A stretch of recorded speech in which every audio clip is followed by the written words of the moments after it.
All right, let's do this. It began as an adventure. How are you feeling? Oh, absolutely pumped. Pumped. Can't wait. Wrapped. Let's get out there. Let's do it. But ended in despair.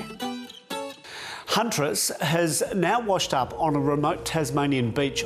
So what went wrong for the Sydney to Hobart yacht Huntress, and why 2 weeks after the race began was a remote Tasmanian Aboriginal community laying claim to it?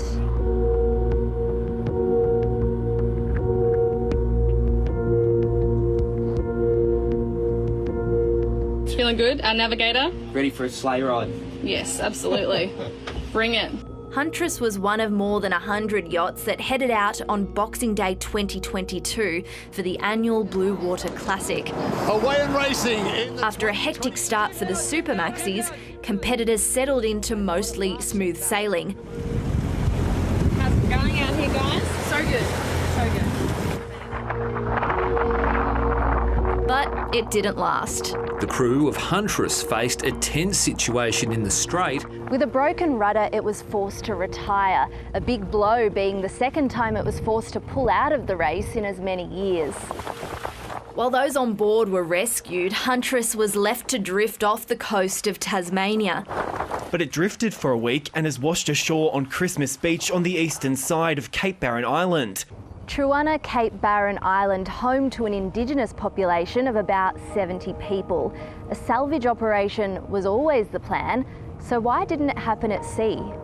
Well, it may have been easier to pick the boat up when it was in one piece, so to speak, when it was still drifting around. The presence of Huntress on Christmas Beach, a pristine stretch of sand frequented by the Aboriginal people who live on the island, caused significant concern. This is Aboriginal land. It's a very important, pristine piece of Aboriginal land. A modern yacht like this, full of fiberglass, plastics, stainless steel and obviously diesel fuel, poses a much more significant environmental risk for that part of the islands. Finally, 2 weeks after it was abandoned, Insurer Pantaneous says the boat was salvaged late last night and is now being towed to the Tamar River.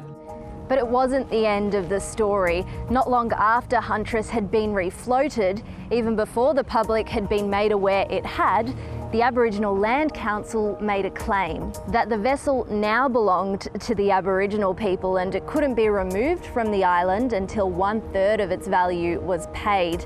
But by then, the Aboriginal community had already missed the boat, and they're adamant it won't happen again.